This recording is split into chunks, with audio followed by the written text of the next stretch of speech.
the Honorable Senator Amy Marcos, the Honorable Senator Christopher Bongo, the Honorable Secretary of Labor and Employment, Benvenido Laguesma. They are not physically here with us today, but they are with us in spirit, and I think they are joining our program electronically. Police Regional Office, Cordillera Regional Director, Police Brigadier General David Peredo Jr., the Honorable Congressman Maximo Dalug Jr., the Honorable Governor Bonifacio Lacuasan Jr., Honorable Vice Governor Francis Tauli, and all the members of our Sangguniang Panlalawigan,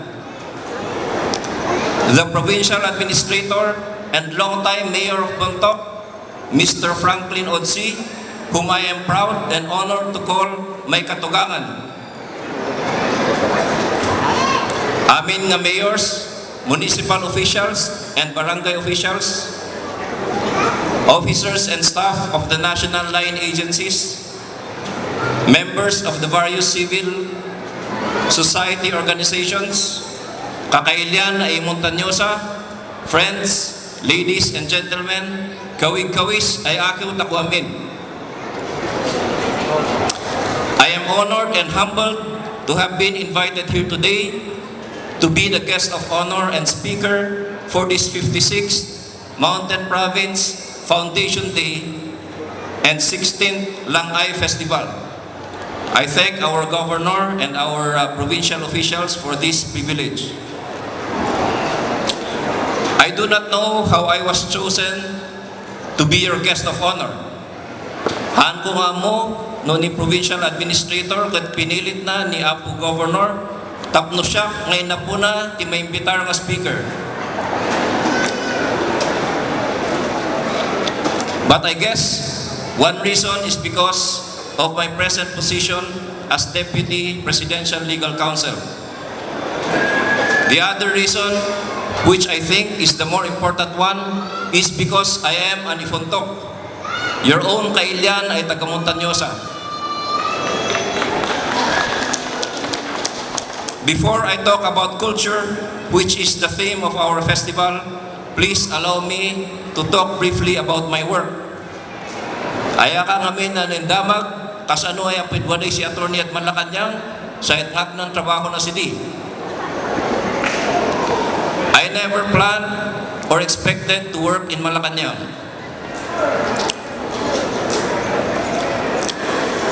I decided very early in my career as a lawyer that I will always remain in private practice of law. 2001, as Judge mentioned, I joined a law office called Pecabar, which was founded by then Attorney Juan Ponce Enrile, or JPE, together with the late Senator Rene Cayetano and other lawyers.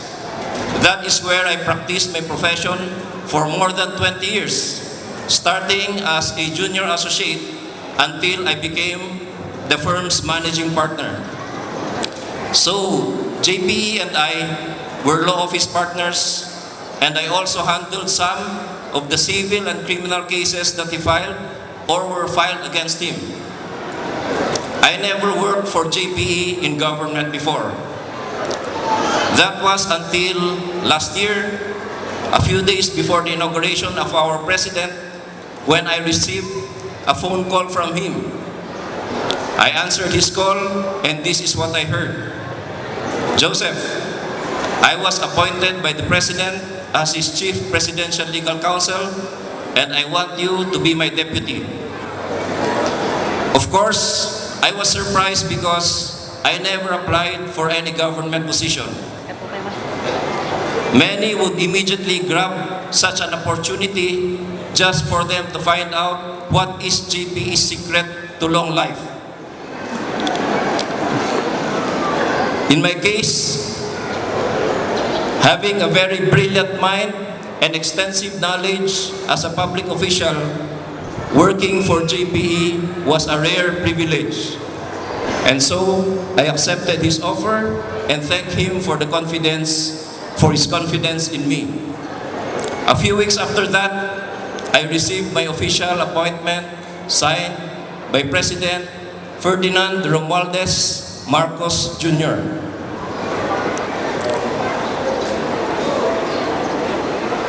The Office of the Chief Presidential Legal Counsel is one of the advisory offices under the Office of the President.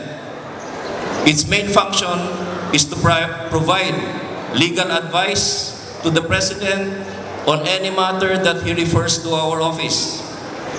This includes reviewing international agreements, contracts, and documents that needs the signature of the President.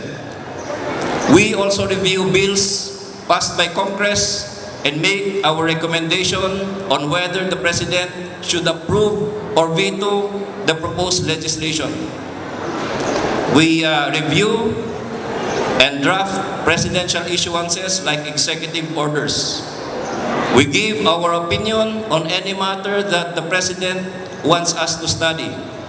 In short, the Office of the Chief Presidential Legal Counsel is the lawyer of the President. When people look at the President, what they usually see are only the awesome powers and privileges of his office. For me, having worked for almost 1 year in Malacanang, I have seen the very difficult job and the immense responsibilities of the President. Hundreds of documents go to his office every day, which he needs to read and study. His official meetings and ceremonial functions are endless. We are very fortunate that our President, Ferdinand Marcos Jr., is very hardworking.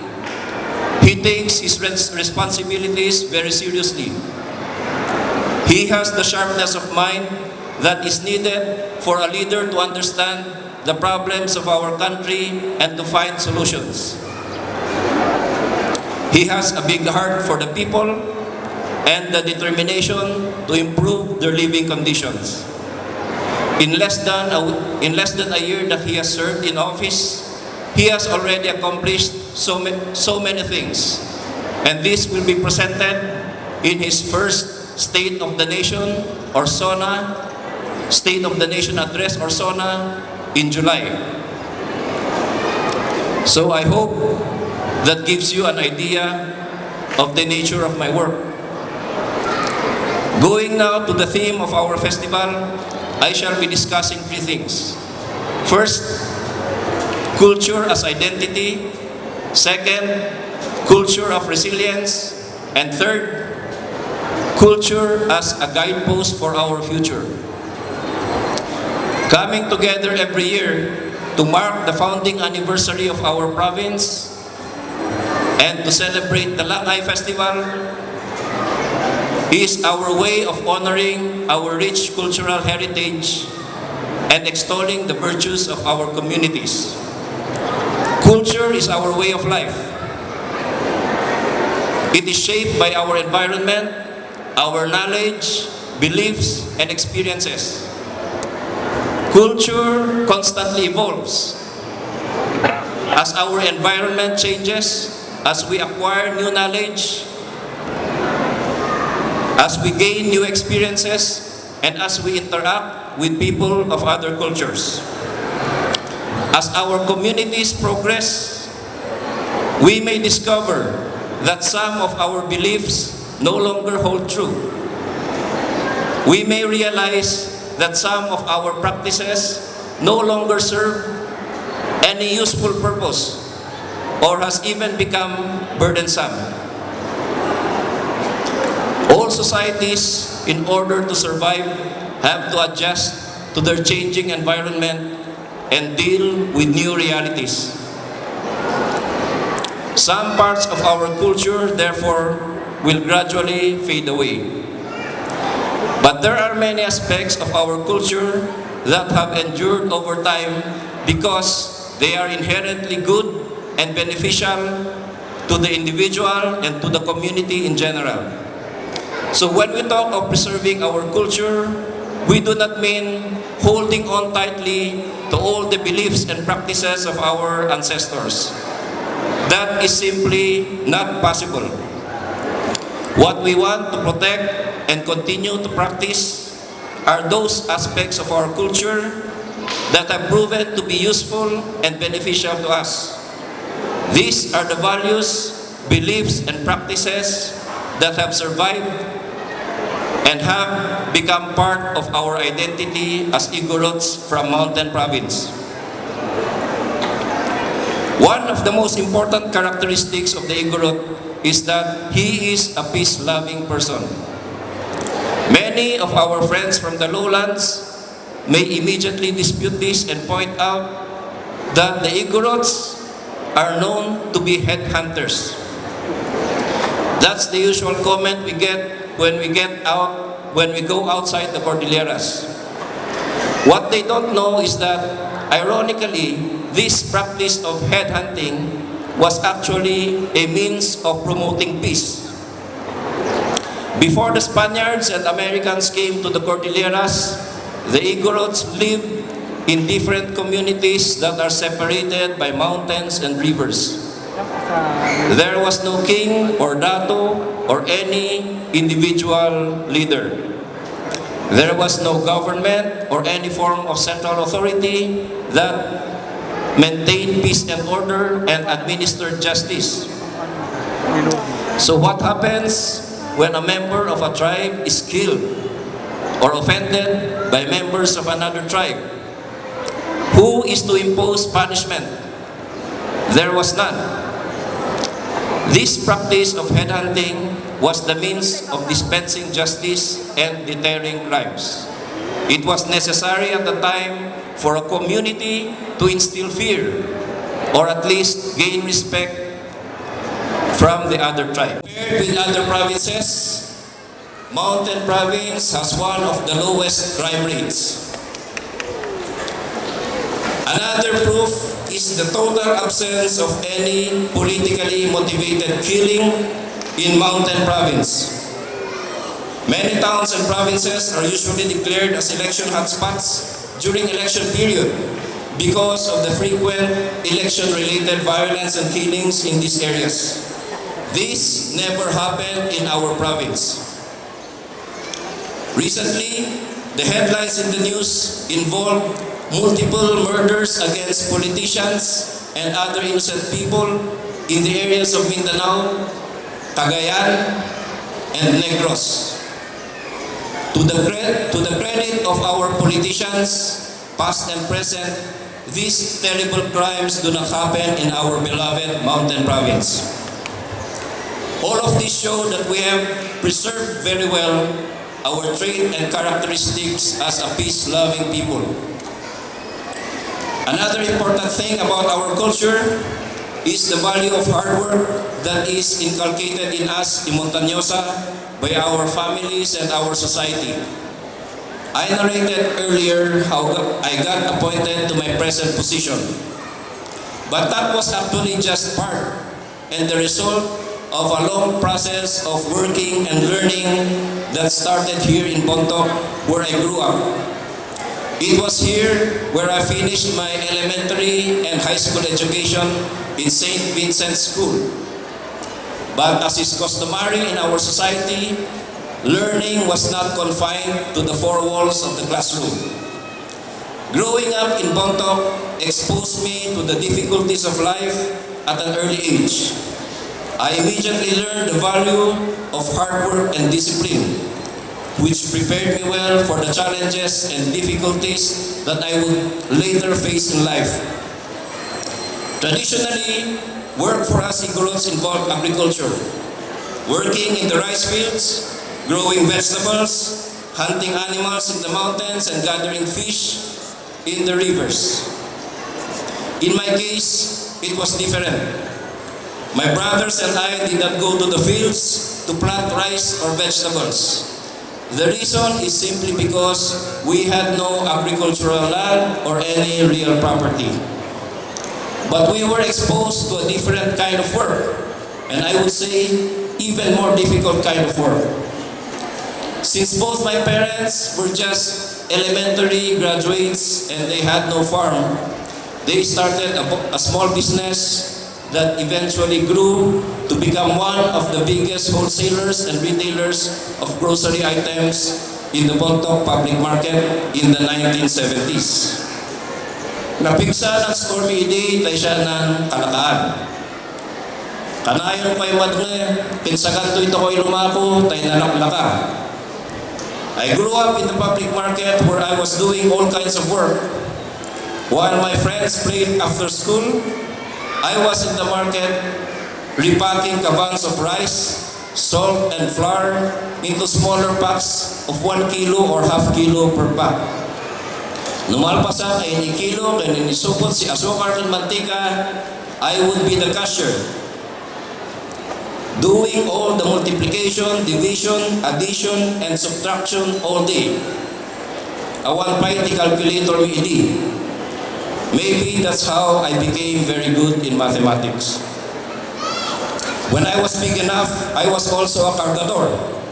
I would carry boxes of goods and deliver them hundreds of meters away to the terminals of the jeep or Ford Fiera, going to Barlig, Ginaang, or other barrios of Bontoc. I would also deliver cases of soft drinks and beer using the kariton. On weekends, I would go to the forest with my friends and cut logs or wood, carry them on our shoulders and bring them home for firewood. Numalpasak ay mga ayaw, insalusak si kulungan, kaninpakanak si futog kin manok. These were on top of the usual daily chores in the household, like cleaning the house, cooking our food, and washing the plates and the caldero. Adi, sumarsarcham ng trabaho mi. It was a very hard life. When I was already studying in Manila, whenever I come home to Bontoc during semester breaks and summer vacation, I would sometimes work as a tricycle driver. Apan nakakpasada, tapno at mainayon ko ti allowance ko ng subliak ito Manila. Nowadays, this would be considered child labor and may even be punishable in other societies. But in Mountain Province, that is part of our culture. We are used to hardships and we teach our children the value of hard work and discipline early in life. These are the values that I carried with me as I continued my education in Manila. These are the values that helped me go through the difficulties of law practice that eventually led me to my present position in government. These are the same values that our kakailian will have to carry with them to scale even greater heights in the private sector and in government service. Another practice which I think has helped most of our kakailian is the practice of ogogfu, or Mountain Province's own version of bayanihan. While it is true that this value is universal, ours is made stronger and more meaningful because we still practice it in almost all aspects of our daily life. From constructing a house, to aiding someone or a family in need, or maintaining common infrastructure for agriculture, and many more. Since we constantly practice it, it has become ingrained in our younger generation who will hopefully pass it on to their children. Mountain Province has also maintained its strong sense of community. We may find ourselves in faraway places in the Philippines or abroad, and yet, when we see a kailian, it seems we find home in that one kailian in that foreign land. I have been to many places abroad, and I have observed that this strong sense of community among our kakailian is very much alive. They have their own formal or informal organizations, and they regularly gather to meet or celebrate. At pagtungtapay no dati okasyon. Some even have their own version of langay. Just last week, one of my cousins called me and invited me to give my message when they celebrate their langay in Canada. One very important value is our concept of inayan, which encompasses our collective relationships with our fellow men and women, with our environment, and with our resources. Our innate consciousness for what is right or wrong, and what is sustainable for the present and future generations is encapsulated in our concept of inayan. For example, in our culture, no one person can own an entire tayan. The tayan is for communal use and benefit. Resources have to be conserved to benefit the future generations. As long as we continue to recognize that inayan forms part of the foundations of our traditional communities and systems, our cultural identity will be secured. We, of course, also have to protect and preserve our indigenous art, including our native costumes, our songs, and rhythmic dances. These are the physical or material aspects of our culture that identify us as Igorots. The sheer beauty of these forms of art is reason enough for their preservation. But aside from their entertainment value, these dances and songs also enhance unity and sense of belonging for all members of our community. All these values form part of our culture, and our culture forms part of our identity as individuals and as a people. As such, we must preserve what is good and further enrich it in any way we can. Next is our culture of resilience. In this age, when the word resilience is such a common term being used in government programs, the word has a far-reaching history in our province. The people of Mountain Province have had to survive on meager resources like land. And yet, many of our Kakailian have thrived in various professions, both within and outside of the government. Despite being considered for a long time to be part of the 20 poorest provinces in the Philippines, our people have taken advantage of education as a stepping stone to a better future. It has given so many of us an edge over others in economic opportunities outside the Montañosa.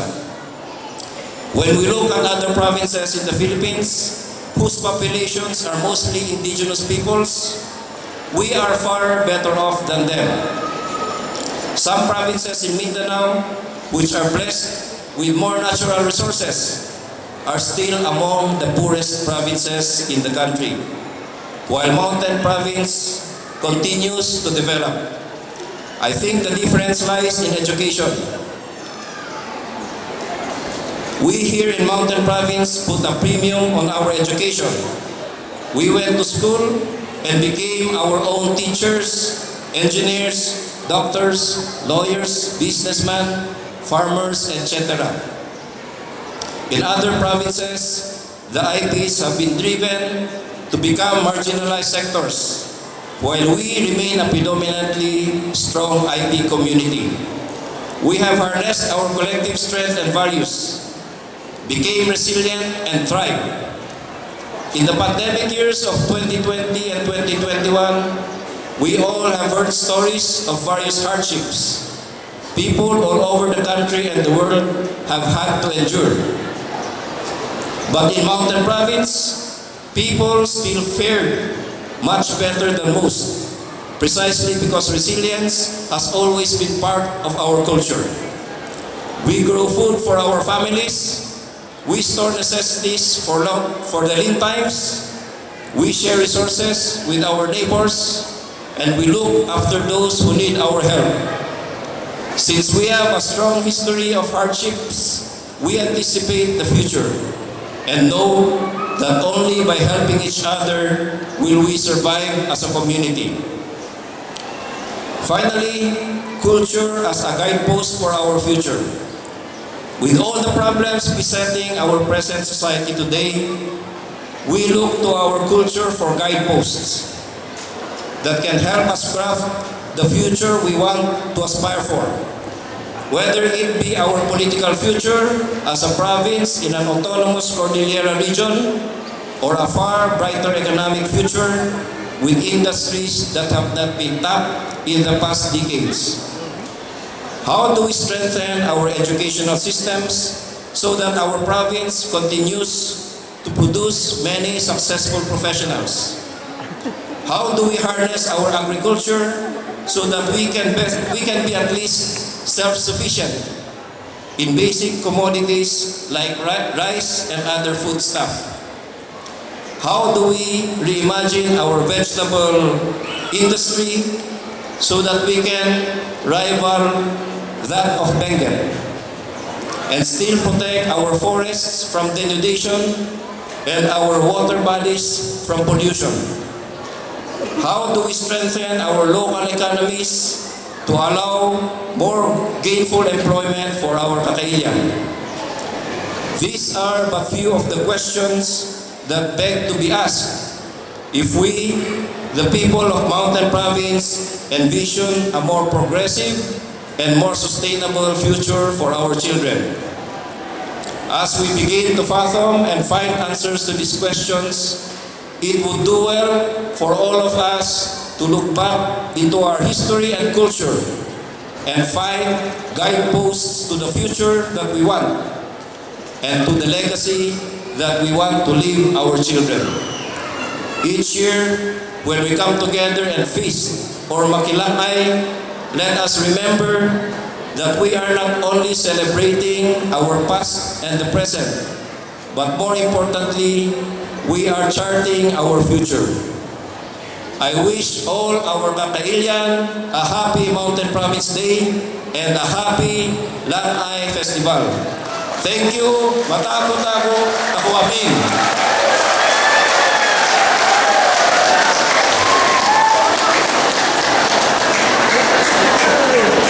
Thank you very much, and of course,